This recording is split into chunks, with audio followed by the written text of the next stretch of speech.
Look at this.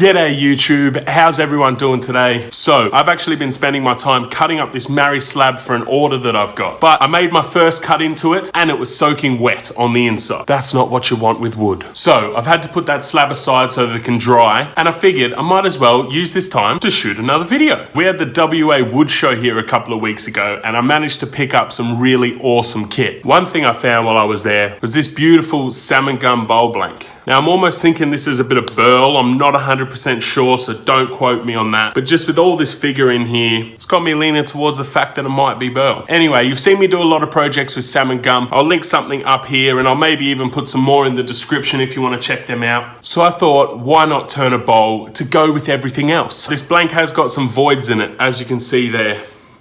And I've been toying with the idea of filling them all with some candy apple green epoxy. My only thought process is they actually look quite shallow, so I don't want to fill them, then put it on the lathe and turn the epoxy away. It's just a waste of resin. So I'm thinking I might get this to shape, then mix up some 5-minute epoxy, chuck the pigment powder in that and put it in once we've got the rough shape turned. At least then I won't be wasting as much. Now, at the wood show, I also picked up this.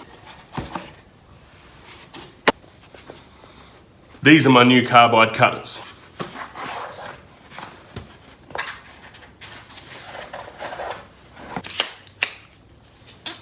That is a beauty. This thing is massive, it's super heavy duty, and I'm looking forward to using it. It's so easy too, because you don't have to change the tip out if you want to change the shape of your carbide cutter. You just twist the handle, that comes straight out, and it comes with 3 of these inserts. So I've got a round cutter on this one, that slots straight in, tighten it up, and you are good to go. I'm gonna be using this bad boy to turn this bowl. And no, that's not a paid promotion, but if you're watching Rycon, be happy to work together. Let's get this bowl done.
Alright, so I've managed to get the bottom of the bowl into the shape that I sort of had in my mind. Now I'm left with the question, to epoxy or not to epoxy? I've been going back and forth on this one. I really would like to put the color in there, but on the other hand, I think it would look really cool as a natural effect just to have those natural voids in the bowl. One thing I am concerned about if I don't put epoxy in there though, is when I'm hollowing it out, because it's going to have quite a thin outer edge, I'm really worried about those voids catching and just snapping straight off and ruining the whole project. So with that in mind, and with my undying love of resin, I guess, we're gonna mix up some 5-minute epoxy, put some candy apple pearlescent green in there, and fill these voids. You can see just how messy this project has been. Dust everywhere. Come on, baby, you should take my hand.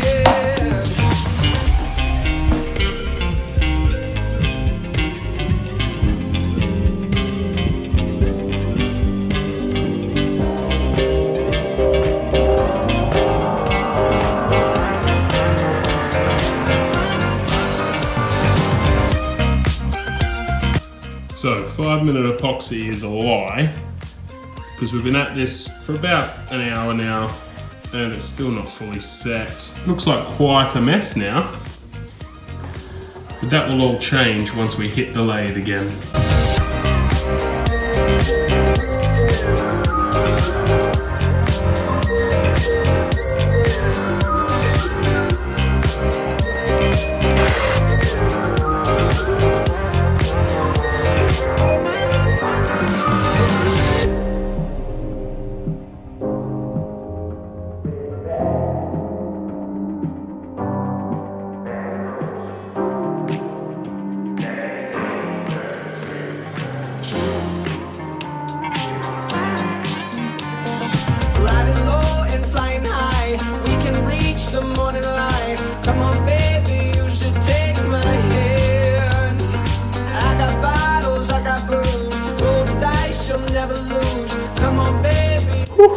Ooh, check that out.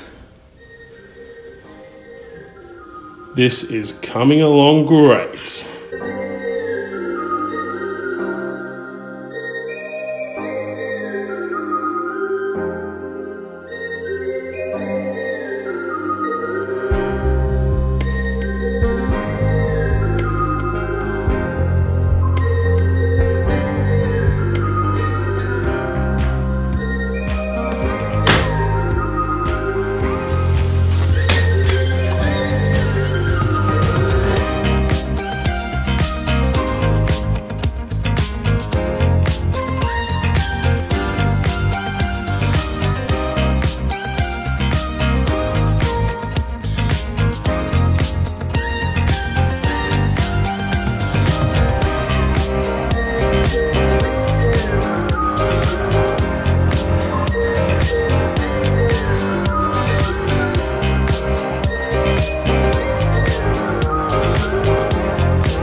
Wow.